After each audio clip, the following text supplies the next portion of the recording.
Hi, everyone, and welcome. I am so excited that you're here. For those of you that don't know me, my name is Abby Nowlin, and I am thrilled to be moderating and hosting our amazing guest speaker tonight, Dave O'Brien. I'm going to give a short bio on him, and then I'm going to let him dive into stuff because he has so much to chat about, and I'm so excited for you guys to hear from him. So Dave is a husband, father, and national marketing director with the Juice Plus Company and a world record holder. In 2010, Dave became the oldest man in the world and only Irish man ever, and one of only a few handful of people on the planet to complete 4 deserts, 1,000 kilometers in a 38-week period, carrying everything on his back to survive across the hottest, windiest, driest, and coldest desert on the planet. A true desert runner, as he was the inspiration for the Desert Runners movie, which is on Netflix, that filmed him setting the world record and winning 8 film awards worldwide. In 36 years of running with over 600 races completed, he has never been injured, sick, or missed a race due to sickness or injury. He himself says it's not just fitness, good luck, or good genes, it's good health. Most recently, he's become a barefoot runner, running over 4,000 kilometers to date, totally barefoot. He is inspiring and thrilling people across the globe. Dave O'Brien is empowering people to take more ownership of their health and their families. And without further ado, Dave, thank you so much for being here. I am so excited to share you with my people. Hold on, I can't hear you. Unmute yourself. You're muted. Yeah. There we go. It's an absolute pleasure. I really mean that. In actual fact, what an introduction. Can I take you with me on tour? Because I guess you could go up there and do all the work, and I'm going to have to do very little. That was, I mean, fantastic. Thank you very much indeed. Lovely introduction. Thank you, Dave. I'm so excited that you're here. Y'all, it is 1 o'clock in the morning in Ireland. And here. Yeah. Okay, so to kick us off, Dave, I have to ask you. Sure. Why did you say yes to this? You and I have never met in person. I heard you in October. You blew my hair back, and I was like, I need to let my people hear him. And I reached out to you, and you said yes. So thank you, first off. And second off, what would make you willing to do such a task? Well, the 20,000 euros did help, I have to say. But outside that, on a serious note, guys, you know what? Because I passionately believe in giving back. You know what I mean? In sharing stories, sharing experiences, I guess adding value to other people's lives at every opportunity. And that's pretty much in a nutshell why I'm on this call tonight. Thank you, Dave. I'm so excited for people to hear about your passion and your life. So I know that you are so passionate about living your best life and living it to the plus. And you got to talk with me about that yesterday, and I really want you to share that with everybody here. Sure. That coining that phrase, living life to the plus. Well, look, everybody that's on the call tonight, we all want to do that, don't we? It's a bit like, you know, I often talk about no regrets. You don't want to look back and say, what if? You know, if I'm going down in the jaws of an alligator, not with a remote control in my hand. I know it's a bit extreme, but do you know what I mean? It's always, for me, looking to improve for the benefit of others, because we're never the finished package. We're always got that work on ourselves, and it's really exciting. It's brilliant. We learn more about ourselves all the time, the good and the bad stuff, warts and all. So living life to the plus for me is it's in the giving. It's in you know, something that brings real joy and happiness. It's never money. It's never that. It's always, you know, being able to facilitate, look after your family, your friends. And as I said, living life is plus is to look back and say, you know what, I gave it my best shot, and knowing in your heart and soul that you could not have given it any more. And you can apply that to any part of your life, your home life, your work life, your hobbies, anything. So that's kind of a very general answer to that question. One of those pieces, well, if you want to, I know you're going to ask me about the 4 deserts things. So I don't want to be jumping the gun, but I know it's I know it's leading into that. I know what you're doing. You're good. Hey, you're good. I got to tell you, I ran I was running for a while, and then I saw a little article in a newspaper about a guy who'd run across the desert, and I went, bang, I'm going to do it. I don't dip my toe in the water, really. I'm really, yeah, I can drive people nuts. You know, if there's something that I see, I grasp with both hands, jump in with both feet, and go for it.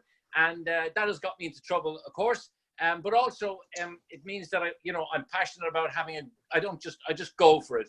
And I saw a guy had done this desert thing. He was an Englishman who was an amputee. He had a prosthetic leg. And I said, my goodness, if this man can do that, here I am. I've got 2 good legs, and let's do it for a good cause. And so, yeah, I just decided I was going to run the desert. I became the first Irishman to do that in 1998. I went back 2 years later to prove the first one wasn't a fluke. And I got the bug, I just loved it. It beat marathon running because it had all the extremes that you could possibly, want. Yeah, so that was that. And then the big one you asked me about, the one that they made the film on, I was on the internet and I just saw in 2009 that there was not 1 desert, not 2, not 3, but 4 deserts in a 38-week period. It was like a child in a sweet shop. Woo! Bring it on. Well, guess what I did, guys? Did I dip my toe? I grasped the ball. Did I worry? Was I too old? Would I die out there? Would I have enough money? Would I get time off work? No. That would all be sorted afterwards. I just made the decision to do it. And by the way, I often say this to people out there, if that sounds very macho for all these men, it's not. It's selfish and it's stupidity, particularly if you have a family. I realize that now looking back, but I was so focused on doing this that nothing was really going to stop me from doing it. And so yeah, you're right, there were 4 deserts. They were 250 kilometers each. The Atacama Desert in Chile, it is about 11,500 feet above sea level, so it's really high up. And then the next one was the Gobi Desert in China. That's the opposite. That's 400 feet below sea level in the Turpan Basin. That was in China. Then I went to the Sahara Desert then. And then my last one 5 weeks later was Antarctica. They call it a desert because it doesn't rain. So basically you're going from 40 plus degrees to minus 30, which will freeze your lungs, wind chill. And as I was doing these 4 races, I guess I began to understand why only 2 men in the world had done it. I don't want to dwell on this, but there was a lady came up to me. I was in Long Beach, California, doing this huge talk, about 10,000 people. I was running around like a mad thing, as I usually do. And this lady came up backstage, and she was introduced to me as Jennifer Steinman. And she said this. She said, let me get this straight. You're about to attempt what only 2 men have done. They're the most professional ultra runners in the world. You're only an ordinary Joe Soap. They're half your age. You're going to kill yourself. Can I make a movie about it? And that was all in one sentence. So that really inspired me. You know what I mean? But jokes aside, that's really what the story was about. And I went out to do it. I don't say that ever to impress anybody. I say it to impress upon people, more is the point, about what we can do, this incredible body we've been given, and what we can actually achieve. And not just running deserts, whatever it is in your life, that we can go out there and we can achieve, way over and above what, people think, put limits on ourselves, but we can really go over those limits. So I just say to make that point, not to impress anybody about anything else. But just that, you know what I mean? Wow. Okay, so with all of that being said, we as an American society paint fit as being vegan, having a gym membership, being a certain size. So I want you to talk to us about what health versus fitness means to you. Sure. That's a great question. I've kind of, if you Google me or YouTube me, whatever, it's what I'm kind of known for. I came across, to be very honest, I always had an interest in health. And I was never, in terms of fitness, I'd run marathons. I've run, I think to date, over 600 races worldwide. And they range from running up and down mountains. I hold a couple of records there for mountain running. And then I've done deserts, of course. I've done cross country, 10 milers, 5 milers, full marathons. So a whole combination. But the really important thing about that is that in all those years, I think 35 years this year running and over 600 races, I've never, ever been injured or sick or missed a race due to sickness or injury. Now, to answer your question, that is not fitness. That's a part of it, but it's not fitness. It's certainly not just good look or good genes. It's actually good health. And the difference between fitness and health is this. I think there's huge pressure now, particularly on young people. You know, you see with all social media, you know, you see these ripped bodies, men and women, you know, in the gym, and they all, you know, they have to look amazing, and they're portraying this, and it's like they portray a lifestyle. They have to have stuff and things around them, and I think it's a really tough time for young people, because beyond all of that facade, and it is a facade in many cases, I've never known so much self-doubt and worry and all that kind of stuff, you know what I mean? And so getting back to this fitness thing, there's a whole drive to be fit. And yes, fitness is very important, but I'll tell you that fit people can and do die. So it's health over fitness. Let me give you an example. I was in the Gobi Desert. That was my second race in China.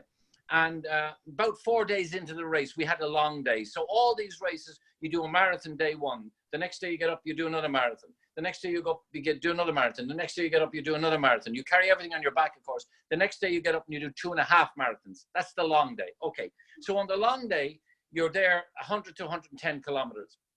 And on the day before that, we were going through these mountains. And cut a long story short, a young American, actually, a 31-year-old American, Nicholas, he died. It's a very sad story. I don't have time to go into it. It should never have happened, but he died. Lord rest him. And everybody got freaked. And so I made a decision at that moment that I would leave nobody behind. This race had finished for me as a race. Come on, they were the age of my kids, for goodness sake.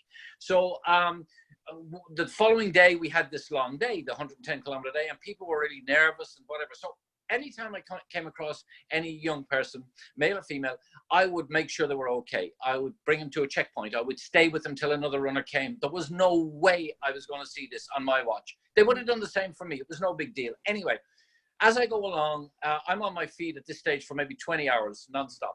And I came across this young man, 27 years of age, Hugh, his name was, from the British Army. Now, let me tell you guys, this man, young man, was fitter than I could ever be. He was running 100-mile runs with a backpack in training. Give me a break.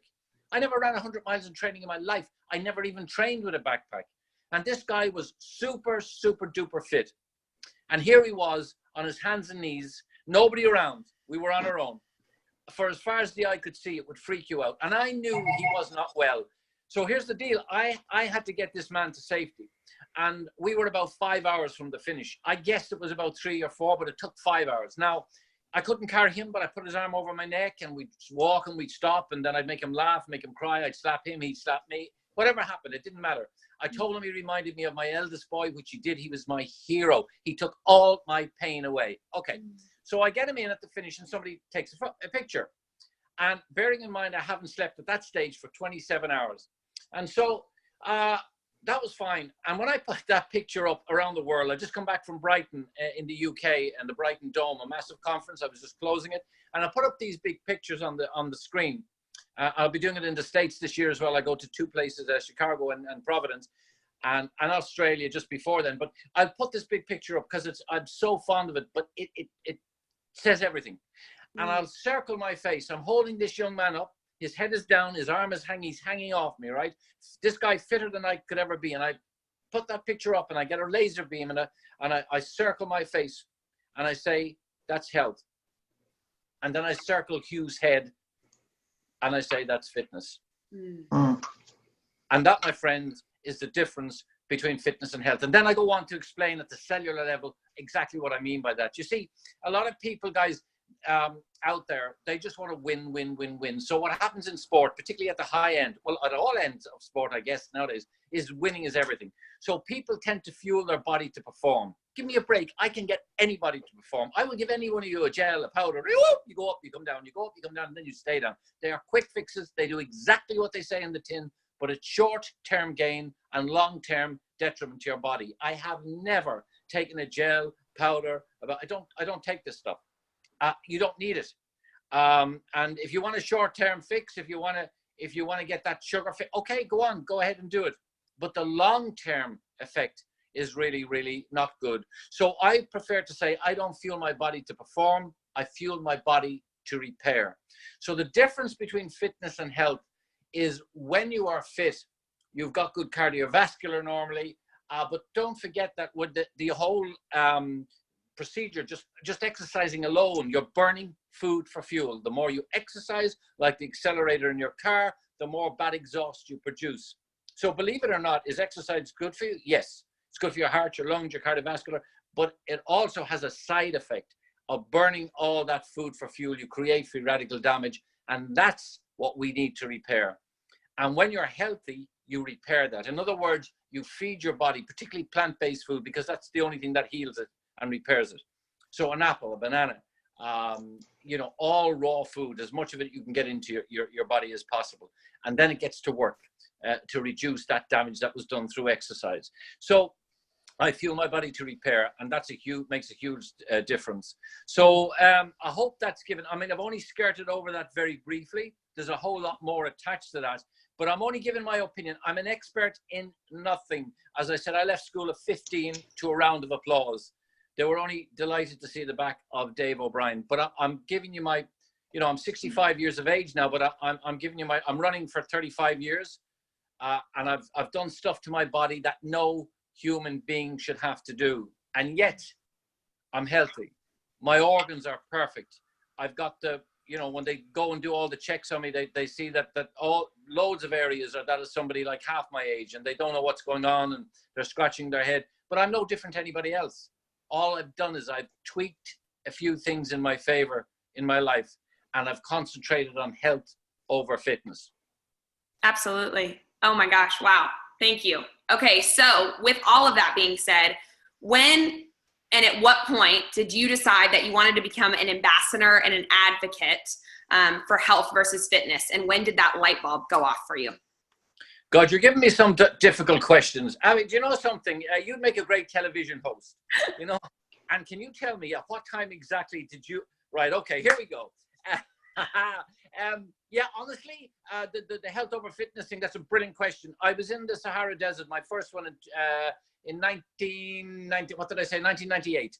And I found when I was out there, I was kind of worried going into the race because, how do you train for a desert? I mean, in Ireland, we've rained most of the time, so what am I going to do? Run around, put sand in my shoes and run around the sauna with 3 tracksuits on? No, it's not going to work. So I just went around the fields. I did a bit of running. I didn't really train a whole lot for it.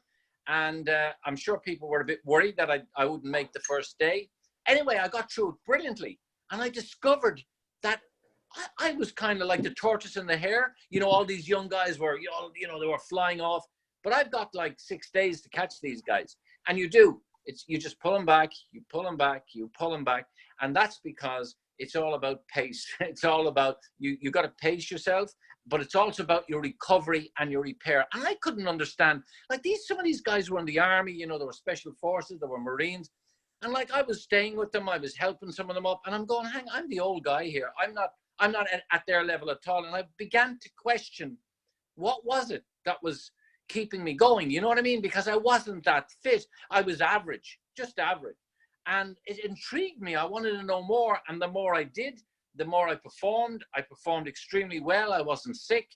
I wasn't sick as a result of it, because I know a lot of athletes, particularly desert runners, and they do have a lot of issues, unfortunately, because they're breathing in bad stuff in the desert. They put their lungs, their liver under pressure. The list goes on. And they can have adverse effects over time. And so why was this not happening to me? I'm no different to anybody else. I mean, this was really extraordinary. So it was from that moment on, I do believe, Abby, that I really wanted to look into this and find out more. And I kind of experimented with myself more. So I started looking at really my nutrition. How could I improve my nutrition? Particularly raw food really interested me, because I knew the power of plant-based food, because it's so hard to get that nowadays. It's almost impossible, actually. So that was a huge area for me. And the mental thing is mad. Like, I mean, it's so much of it is upstairs, is absolutely key. So yeah, it was 1998, if that is a long way to answer your question. Yeah. Wow. Okay. So you've got an array of people on here. And if you were, in my eyes, you are the picture perfect of health. So if you were to give people some tips, what would be your top 5 best practices for health and why? Whoa. Okay. You're probably, when I tell these, you're all going to listen and say, yeah, I knew that already. But sometimes we have to be reminded again and again. Even I have to be reminded. So I'm going to go through them really quickly because we're predominantly made up of water. I mean, over 80% of our bodies, you got to drink a lot of water, guys. Your urine, check your urine, a couple of times a day. Make sure it's clear. And not just if you're an athlete, but even during the day. If you're in the office, you're working hard, you can be stressed, drinking lots of coffee and stuff like that. I would suggest that you take about 8 glasses of water a day. That's about minimum, I would say, 1.5 liters. And here's a little tip. If you don't like taking water, why don't you get a bottle with a very narrow top and then sip it? Do you know what I mean? Have it in your car, have one in the office, have one on the kitchen table, and just sip, sip, sip. So it's really important to make sure that you're constantly drinking water. Get it through you, okay? It's really, really important. I know that's obvious. Sleep. Oh my goodness, sleep. I mean, nowadays, these are huge problems for people because their mind is so active. People are stressed out of their brains nowadays with so much going on. We live in like passing ships in the night. Stop. Breathe. Be in the moment. I'm not saying we should all, go up a tree and eat the bark and live with the animals. But what I am saying is, for sleep, we need to relax a little bit. We need to not to be so hard on ourselves. We need to not take ourselves too seriously sometimes. We need to, stop and smell the roses. I mean, come on. If we can't do that, where are we going in our lives? And don't let anybody take that away from you. It's so important. I mean, when is the last time we stopped somebody in the street, asked them how they were, and actually meant it? Or, I can't do it because the mobile is there now. But, people that are hitting their mobile phone, they're talking to you, put the bloody thing away. If I'm speaking to you, I'm in the zone, I'm with you now at the moment. So this is what I'm talking about. Try to just relax. Take that time out for you every day. I don't care what it is you do. Go skipping, go for a walk, go swim, run naked around the garden at 4 o'clock in the morning. And well, maybe that's not a good idea. But seriously, you know what I mean? Whatever it is that relaxes you, please do something like that because it is so, so important. Sleep, people say, yeah, I get sleep, but broken sleep isn't good. And there are ways that you can improve your sleep. And that's another story for another day. And deep sleep is the key. So people, if you're looking at 4 or 5 hours deep sleep is really, really important. It'll make a huge difference to your health. Water, sleep, exercise, yes. And people say, Dave, what kind of exercise should I do? And I say, the one that you're going to do. In other words, again, if it's running up and down the stairs all day, that's fine. If it's going for a walk around the block, that's good. Take the dogs out for a walk, excellent. It can be anything, a skipping rope. It can be, a game of tennis, whatever it is. And if you don't have time, do something small, maybe 10 minutes of cardiovascular, anything at all. Stepping up on a step on your back door, do anything. Just 10 minutes a day. If that's all you can do, it's consistency is the key. De-stress, as I said, is huge. And then diet. I mean, diet, oh my God, it is so important. I think nowadays, I really get concerned when I see what people are eating, what children are being given to eat. I often say, you look at your shopping trolley, your shopping basket this weekend, tomorrow's Friday, Saturday and Sunday, when you're in the supermarket. And I suggest that because what I see most of it is 90% of a shopping trolley, that's 90, that I see is either processed, pre-tinned, pre-cooked, pre-frozen, pre-packaged, and 5% of that is live food. And then we take that home, cook it and kill it. I mean, seriously, guys, where are we getting this food that is going to help our body? Our body is screaming for raw food. It really is. So, people talk about, I don't have time, fast food. I mean, fast food, what's faster than an apple?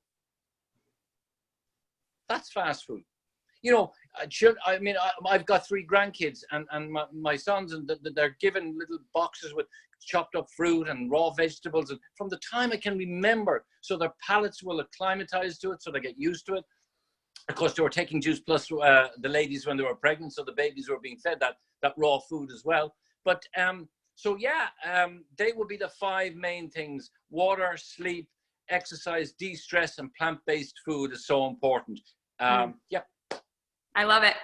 Thank you. Okay. So, Last question that I want to ask you. You are living your best life, and there was obviously a road to get you here. If you could sit down and have a conversation with your younger self, what would that look like? You know, it's a really tough question. And there's a lot of, combinations here, but I will answer it like this. I'd probably tell myself, if I was talking to myself when I was younger, that it's okay. Okay, I'll explain. When I was 8.5, my dad decided he would leave my mum. And it happens. I know some people on the call tonight have probably had this experience, or know somebody who has had this experience. I was very close to my father. And my mum just said that he'd gone to work in England. She never said a bad word against him. She never, you know, she tried to really keep us all together. There were 5 kids. And I remember when that happened, and my mum kept us all together. She's an incredible lady. You know, my mum gave up her freedom so as her kids could have theirs. And that's what mums do, you know. That's why I have so much respect for mums, so much respect for women. I mean, my mum is my hero. I mean, Nike stole that saying from my mum. Come on, give me a break, because she just did it. Do you know what I mean? I mean, was I going to turn out any other way? No, because I watched my mum. My mum's lips and her legs went in the same direction. And, you know, she went and she worked her heart out. She never had another relationship. She never married again. But here's the key. So dad left, and I remember the day mum was thrown out of her house, and we got a council house, a little house in the corner. And they took all my mother's furniture and her belongings, these guys in this big truck, and they unceremoniously threw and dumped all her furniture in this garden and drove away. And as they did, I was holding on to my mum. And I remember looking up to her, and I will never forget the look in her eyes. And I made a decision at that moment, Abby, that no matter what it would take, I would make sure that my mum was okay. And that's why I'm so driven. That's why I'm so passionate about things that are important to me, about my family, my friends, my colleagues, about everybody. About you, Abby, about anybody who, if you can help somebody else, please do, because we need more kindness in the world today. We need more empathy. And so I would go back and I would tell myself, I realize it now, but I would say, Dave, it's okay, because I kind of took a bit on board myself, and it wasn't my fault, or it wasn't anything to do with me. But I think that's probably the number one thing, because I grew up kind of with stuff like that, and I always wanted to go and do stuff to prove that I was good enough, I guess. And I can tell everybody on this call, you're all good enough. We always are. So I would probably, that's the number one thing that I would do. And yeah, continue to be kind, to continue to give, continue to work on yourself, to be a little bit better every day, and to make a little bit of a better world. As Gandhi said, be that change you want to see in the world. Absolutely. Dave, thank you so much. Seriously, I am so thrilled, and it was such an honor to be able to have a conversation with you in front of all of these people. I am just so forever grateful for your time and for you waking up at 1 o'clock in the morning. And I know you have to get up early tomorrow to meet your colleagues. So thank you, thank you, thank you. Seriously. I know everyone so enjoyed it. So with that, get to sleep, and hopefully we will see you sometime in the future again soon. So that's a deal. It's a real pleasure, and thank you so much for having me. I really appreciate it. Thank you, everybody. Thank you, Dave. Thank you. Thank you. God bless you all. Thank you. Thank you, Dave. Bless you. Bye-bye.